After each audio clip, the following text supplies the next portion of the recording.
నా business partner Kaushik first time India వచ్చాడు. But నీలో మాత్రం ఏ మార్పు లేదు.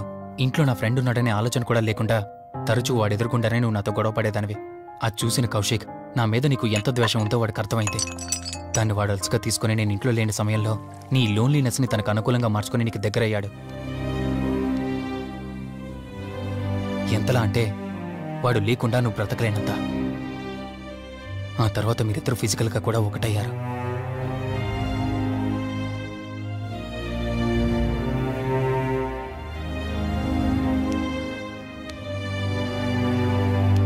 ఒకరోజు నేను ఆఫీస్లో ఉండగా కౌశిక్ మన ఇంటికి వచ్చాడు. Hi darling, my lovely angel. ఏంటి, నేను విన్నది నిజమేనా? యుఎస్ వెళ్ళిపోతున్నావట? Hey come on baby. వదులు, అడిగిన దానికి ఆన్సర్ చెప్పు.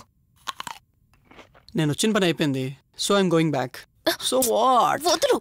నువ్వు నాతో ఏం చెప్పావు? యుఎస్ బిజినెస్ లో మొత్తం ఇక్కడికి షిఫ్ట్ చేసి పర్మనెంట్ గా ఇక్కడే ఉంటానని చెప్పావు కదా. అవన్నీ నువ్వు బిలీవ్ చేసావా? You crazy. I'm a business man. ఏదైనా బిజినెస్ యాంగిల్ ఆలోచించడం ఇట్స్ మై హాబీ. ఏంటి, జోక్ చేస్తున్నావా? జోక్ అనుకోవటం అది నీ ఇన్నోసెన్స్. కౌశిక్, అలా మాట్లాడుకో. అలా మాట్లాడితే నాకేదోలా ఉంది. నాకు తెలియకుండానే నా లైఫ్ లోకి వచ్చేసావు. లైఫ్ అంతా కావాలని నువ్వు అనుకున్నావు, బట్ నాకు కుదరాలి కదా. స్టూపిడ్ గా మాట్లాడుకో. నువ్వు నాకు కావాలి, నాతోనే ఉండాలి. నువ్వు నన్ను వదిలేసి వెళ్ళిపోతే నేను ఒప్పుకోనంతే. హే, మన మీద లవర్స్ అన్నట్టు మాట్లాడతావేంటి? అంటే 10 నిమిషాల సుఖం కోసం ఇంతగా మోసం చేస్తావా? మోసమా? మోసం గురించి మనం మాట్లాడకూడదు డార్లింగ్. ఒకవేళ నేను చేసింది మోసం అయితే నీ హస్బెండ్కి తెలియకుండా నువ్వు నా దగ్గరికి వచ్చి పడుకోవడం నువ్వు వాడికి చేసింది మోసం కదా. Chill Ranjani, come on. వదులు కౌశిక్, ఇక నాకు లైఫ్ లో ఎప్పుడు కనిపించుకో. ఆగు రంజని. కౌశిక్ వదులు. Please come on. Kaushik, Ranjani please. Kaushik వదులు please. Come on Ranjani, Kaushik listen to me. Please. Ranjani వద్దు Kaushik. Please Ranjani. Kaushik, hey Kaushik please. Please. Kaushik. తను స్లిప్ అయి కింద పట్టంతో తల పగిలి చనిపోయాడు. సడన్ గా అదే టైంలో నేను వచ్చేసరికి మెంటల్ గా అప్సెట్ అయినా నువ్వు భయంతో నేనెంత చెప్తున్నా వెనుకుంటా కార్ డ్రైవ్ చేసుకుంటూ వెళ్ళిపోయావు. అప్పుడే నీకు యాక్సిడెంట్ జరిగింది. నువ్వు వెళ్ళిపోయాక టెన్షన్లో ఏం చేయాలో నాకు అర్థం కాలేదు. ముందుగా బాడీని తక్కు నుంచి తీసేయాలని శవాన్ని కారు డిక్కీలో పెట్టి ఊరు బయటికి తీసుకెళ్లి పూజ చేశాను. బహుశా ఆ టైంలోనే నా వాచ్ అక్కడ పడిపోయి ఉండొచ్చు. నీకు ముందు చెప్పినట్టు ఆ టైంలో నేను యూఎస్లో లేను. నీకోసం వెతుకుతూ ఉన్నాను. ఇప్పుడు చెప్పు, నేను చేసిన తప్పేంటి?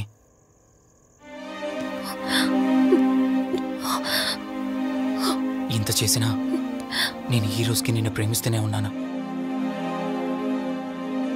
ఇప్పటికైనా నన్ను నమ్ముతావా?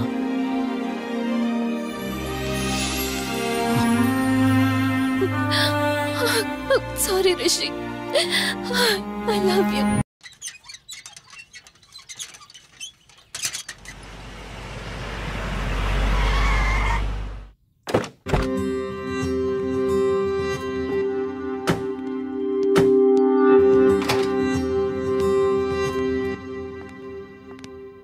వెల్కమ్. ఇదే మన తాజ్మహల్. నీ టేస్ట్కి తగ్గట్టు నేను ఇష్టంగా కట్టించింది.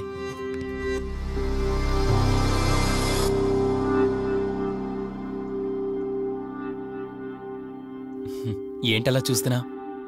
ఇదే అన్నిటికంటే నీకిష్టమైన ఫోటో. మన పెళ్ళయ్యాక తీసుకున్న ఫస్ట్ ఫోటో. ఇదెప్పుడు మన కళ్ళ ముందే ఉండాలని నువ్వే హాల్లో పెట్టించావు. కమ్ నా తర. నేను మిమ్మల్ని ఒకటి అడగచ్చా? నేను ఆ రోజు చెరువులో ఎలా పడ్డానో, ఆ టైంకి నేను ఆ రోజు అక్కడ ఏం చేస్తున్నానో, అయినా ఆ పేపర్లో యాడ్ ఇచ్చి ఇన్ని రోజులైనా నన్ను తీసుకెళ్ళడానికి ఎందుకు రాలేదు? ఆ సంఘటన జరగటానికి కొన్ని గంటల ముందు నేను యుఎస్ వెళ్ళిపోయాను. తిరిగి వచ్చాక నాకు తెలిసిన ప్రతి చోట నేను వెతికాను. నువ్వెక్కడ కనిపించలేదు. చివరికి ఏం చేయాలో తెలియక పోలీస్ కంప్లైంట్ ఇవ్వడానికి వెళ్తే అప్పుడు తెలిసింది. అంటే ఈ 15 రోజుల్లో మీరింటికి ఒక్కసారి కూడా ఫోన్ చేయలేదా? లేదు. కారణం మన ఇద్దరి మధ్య జరిగిన గొడవ. గొడవ? ఎస్. 4 months బ్యాక్ మన లైఫ్లో ఒక ప్రాబ్లం వచ్చింది. మనకి యుఎస్లో బిజినెస్ ఉంది. దాన్ని నా పార్ట్నర్ కౌశిక్ నేను చూసుకునేవాళ్ళం. అందువల్ల మంత్లీ 15 days యుఎస్లో ఉండేవాడిని. కరెక్ట్గా మన పెళ్లి రోజే నువ్వు తల్లివి కాబోతున్నావు తెలిసింది. బట్ అదే టైంలో నేను అర్జెంటుగా యుఎస్కి వెళ్లాల్సి వచ్చింది. ఆ తర్వాత ఒకరోజు నువ్వు కాలు జారి మెట్ల మించి కింద పడిపోయావు. నీకు అబార్షన్ జరిగింది.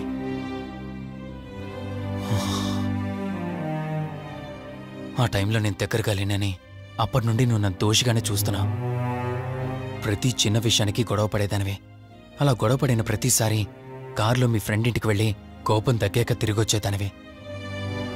మొదట్లో కొంచెం బాధేసినా రాను అలవాటైపోయింది. అలాగే మళ్ళీ ఒకరోజు నేను బిజినెస్ పని మీద యుఎస్ వెళ్లాల్సొచ్చింది. ఆ విషయం నీకు తెలియగానే నాతో మళ్ళీ గొడవ పెట్టుకున్నా. ఎంత చెప్పినా వినుకుంటా కారేసుకొని వెళ్ళిపోయా. ఎప్పట్లాగే 2-3 రోజులు తిరిగొస్తాం అనుకుని నేను యుఎస్ వెళ్ళిపోయాను. తప్పు నాదే. మొదటిసారి వెళ్ళాను, నాకు పుట్టబోయే బాబు దూరం అయిపోయాడు. రెండోసారి వెళ్ళాను, నువ్వు నాకు దూరం అయ్యా. ఒకవేళ నీకేమైనా అయ్యుంటే.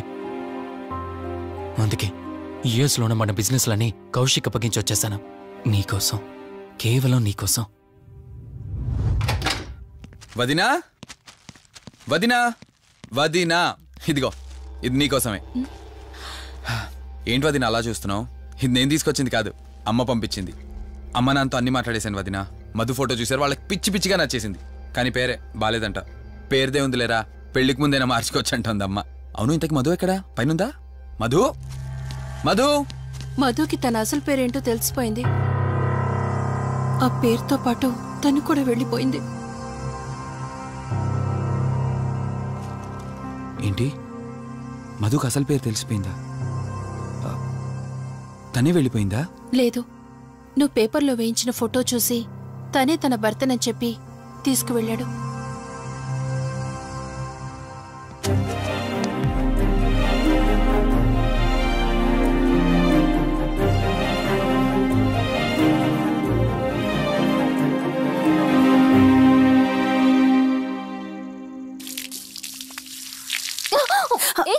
బావా, హే, సారీ.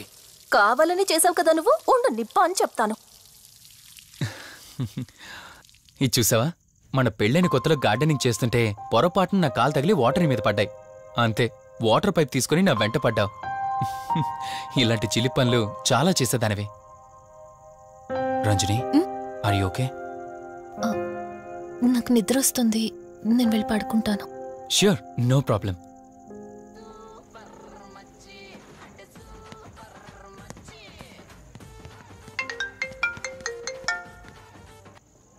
త్రీ డేస్ నుంచి ఏమైపోయాడు వీడు? హలో, కార్తీక్ ఫోన్ చేస్తుంటే స్విచ్ ఆఫ్ అని వస్తుంది, నీకు ఫోన్ చేస్తుంటే నాట్ రీచబుల్ అని వస్తుంది. ఎక్కడున్నారా? బాబాయ్, నువ్వు నన్ను కేర్ టేకర్గా చూసుకోమని పంపించిన అమ్మాయి నాకు చుక్కలు చూపించింది. తంతే బూరెల బుట్టలో పడ్డట్టు నేనొచ్చి డాబాలో పడ్డా. నీకు నీ హాస్పిటల్లో దండం రా బాబు. ఇంకెప్పుడు నాకు ఫోన్ చేయకు. రేపు నీ సిమ్ కార్డు కూడా మార్చేస్తున్నాను. నువ్వు ఫోన్ పడాయి. లింగం లెక్కర లింగం ఎక్కడ? ఎత్తిన బాటిల్ దింపకుండా తాగే రికార్డు మనకు. అలాంటిది 10 రూపాయలు తక్కువ అయితే బాటిల్ ఏమనంటారు నువ్వు? రే సత్తిగా, నీ బాటిల్ పగిలిపోయే టైం వచ్చేసిందిరా.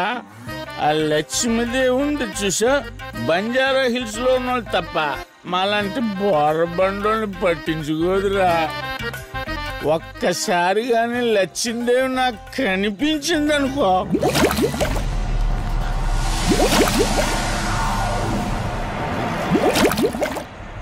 ఏ ఆ బుడబుడ సౌండ్ ఏంటి? ఇక్కడ లక్ష్మీదేవితో మాట్లాడాం కదా నువ్వాబా. గుడ్ అమ్మా. లక్ష్మీదేవి ఇందాక నీతో ఏదో అంటున్నాను, నువ్వు నాకు మళ్ళీ బుడబుడేంటి? ఇందాక నీకు చెప్పాను కదా ఆపా.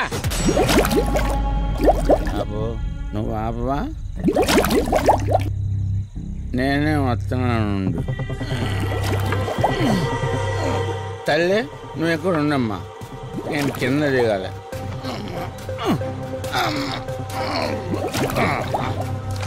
లెక్కర లింగం చెబితే ఎన్నమ్మా నువ్వు, నీ బుడబుళ్ళు నువ్వు.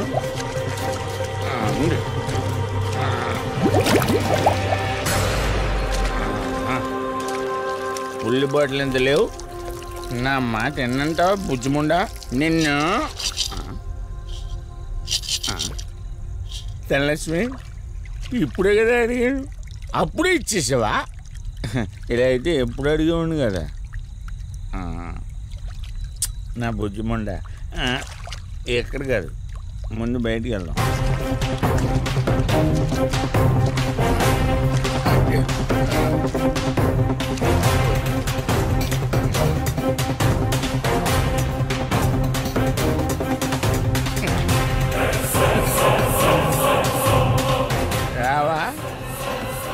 నువ్వు రావు.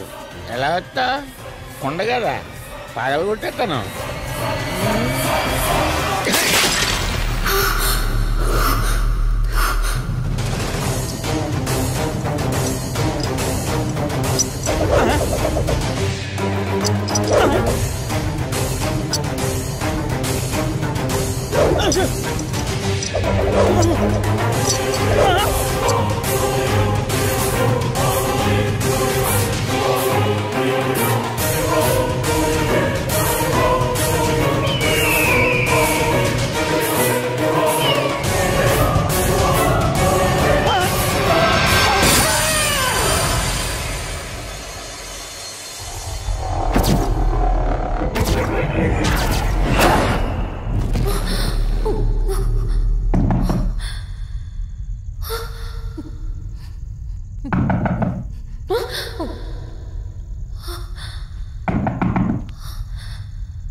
రంజని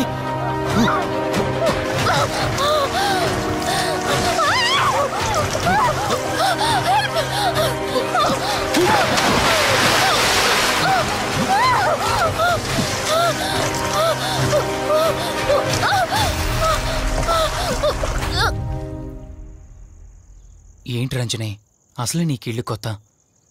నీకేం కావాలన్నా నన్ను అడగమని చెప్పానుగా. ఇప్పుడు నేనున్నాను కాబట్టి సరిపోయింది. ఒకవేళ నేను లేకపోయి ఉంటే బయట ఏదో శబ్దం వినిపించింది. పొరపాటున కాలు స్లిప్ అయ్యి. చూడు రంజని, ఇప్పటికే 2 సార్లు దూరం అయ్యా. మళ్ళీ ఇంకోసారి దూరం అయితే నేను బ్రతకలేనురా. ఇక నుంచి నీకేమైనా కావాలన్నా, బయటికి వెళ్ళాలన్నా నాతో చెప్పు, నేను వస్తాను. ఓకేనా?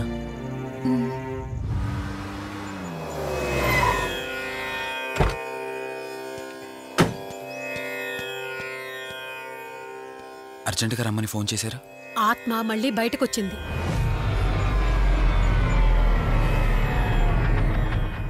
మరి మల్హోత్రా ఏమన్నారు?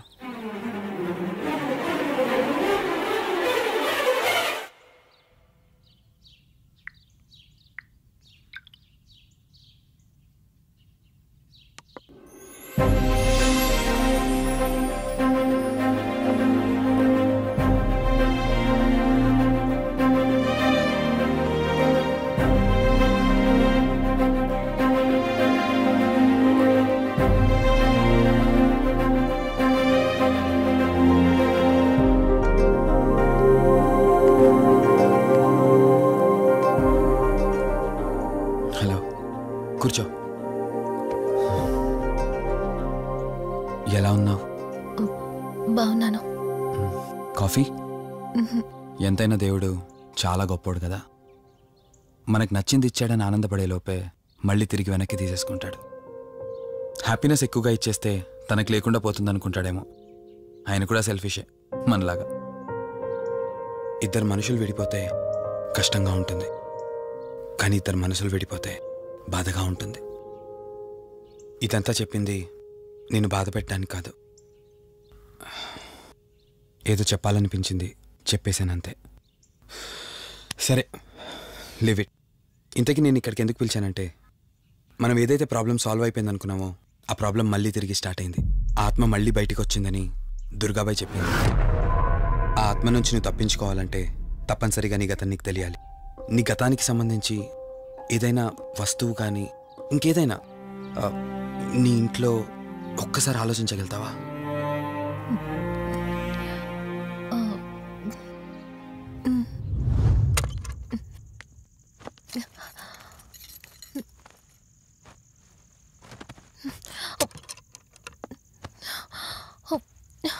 మ్యారేజ్ ఆల్బంలా ఉంది.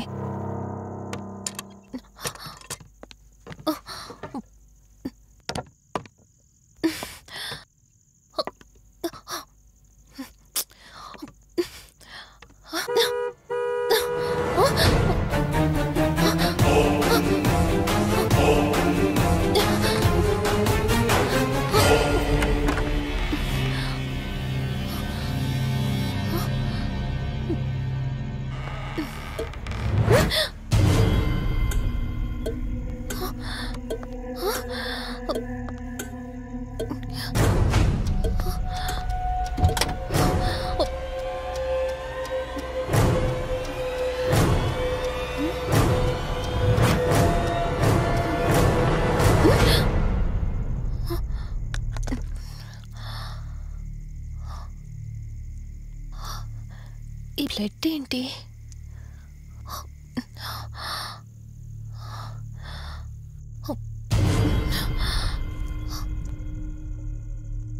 Give me the watch. Car టిక్కీలో ఈ వాచ్ ఎందుకుంది?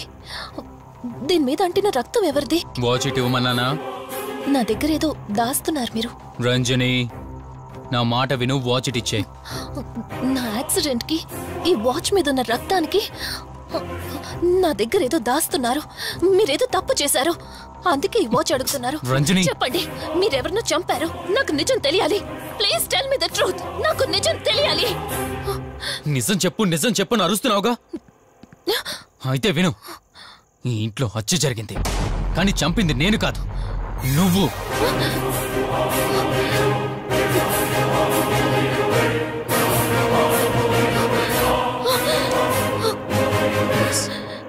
నువ్వే చంపావు. నేను నీకు అన్ని విషయాలు చెప్పాను, కానీ ఈ ఒక్క విషయం మాత్రం దాచాను. అది నీకు అబార్షన్ అయిందని చెప్పాను కదా.